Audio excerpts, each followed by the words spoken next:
Le nouveau roman d'Alain Mabankou, Les cigognes y sont immortelles, est un récit initiatique dans lequel la petite histoire se mêle à la grande, mettant en scène un émouvant récit d'apprentissage de la vie dans le Congo post-colonial. L'histoire s'étend sur 3 jours fatidiques de juin 1977 qui ont suivi la disparition dans des conditions tragiques du chef de l'État congolais, le capitaine Marien Ngouabi, et la prise de pouvoir à Brazzaville par un comité militaire dirigé par un certain colonel, Denis Sassou Nguesso. Abattu à bout portant, le petit peuple vit ces événements avec incompréhension et désarroi, s'interrogeant sur les lendemains forcément sombres que ces violences préparent. C'est le cas de maman Pauline et papa Roger, et aussi de Michel, leur fils adolescent d'une dizaine d'années, qui est le narrateur de ce récit. Michel est aussi le personnage principal des Cigognes y sont immortelles. L'adolescent partage sa vie entre l'école et sa maison à Pointe-Noire, dans le quartier Vungu. Il évolue au sein d'une famille aimante et soudée, qui n'a certes pas beaucoup de moyens, mais entoure son fils de sa chaleur et sa sollicitude pour le protéger des violences qui s'exercent à l'extérieur du cercle familial. Mais avec l'annonce de l'assassinat du président, la vie s'accélère, faisant remonter à la surface les tensions intercommunautaires entre le Nord et le Sud. La tragédie frappe les protagonistes de plein fouet, avec l'oncle maternel de Mich, le capitaine Luc Kimbouala Nkaya, abattu à bout portant par les rebelles nordistes parce qu'il était proche de l'ancien pouvoir issu du Sud. Michel et les siens vivent désormais dans la crainte d'être eux aussi un jour arrêtés par la police. Mais c'est lorsque maman Pauline décide de porter ostensiblement le deuil de son frère, défiant ses voisins partisans des putschistes et responsables à ses yeux de l'assassinat de son frère, que l'enfer se déchaîne dans la tête du jeune Michel, confronté au plus grand dilemme de sa vie. Ainsi se termine l'enfance et sa grandeur. Faussement naïf, Alain Mabankou est romancier et l'auteur entre autres de Vers cassés. Copyright Seuil, raconté à travers le regard faussement naïf du héros, Les cigognes y sont immortelles est sans doute l'un des romans les plus aboutis d'Alain Mabankou. Une narration subtile, tout en suggestions et métaphores, caractérisée par une remarquable économie de moyens.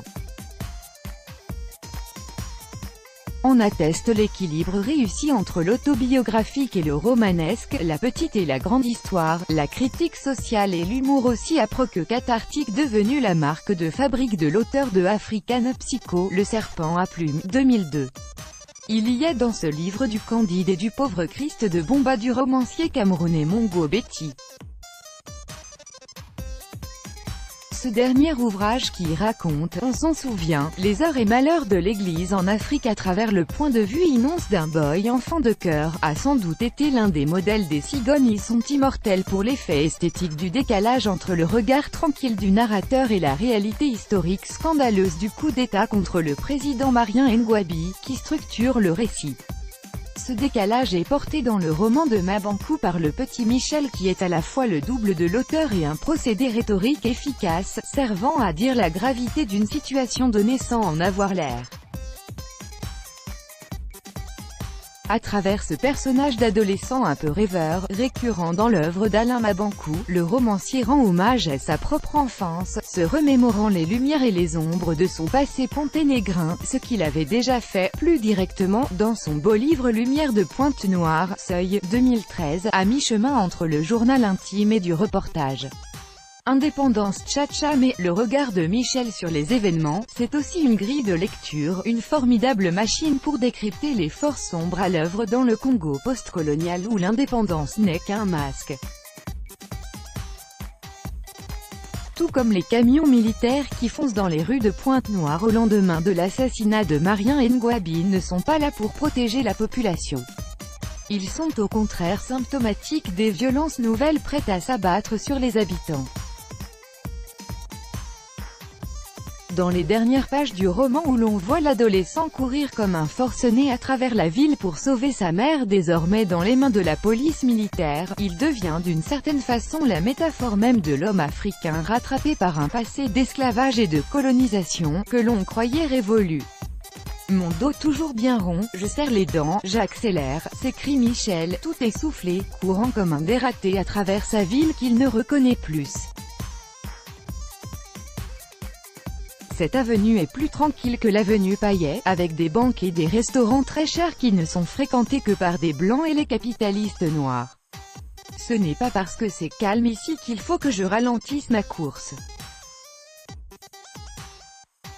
Non, non et non, et si l'indépendance célébrée le 15 août 1960, sur la musique chaloupée du cha-cha-cha n'était qu'un leurre, revenir à l'essentiel, Alain Mabankou est aujourd'hui un des grands noms de la littérature africaine. Il est venu tardivement à la littérature. Il fut juriste dans une autre vie, tout en écrivant la nuit, a-t-il raconté. Il a reçu, il y a 20 ans, le Grand Prix de l'Afrique noire, pour son premier roman Bleu, Blanc, Rouge, Présence africaine, 1998, c'est avec son 5e roman Vert cassé, Seuil, 2005, qu'il s'est imposé comme le chef de file incontestable de la nouvelle génération de romanciers africains, héritiers des Mongo Betty, des Cheikh Amadou Kane, des Amadou Kourouma. Les cigognes sont immortelles est son 12e roman. Ce roman est peut-être un nouveau tournant dans la carrière littéraire de l'auteur qui a déclaré en présentant son opus Q' à travers « Les cigognes sont immortelles, je reviens à ce qui est essentiel à moi.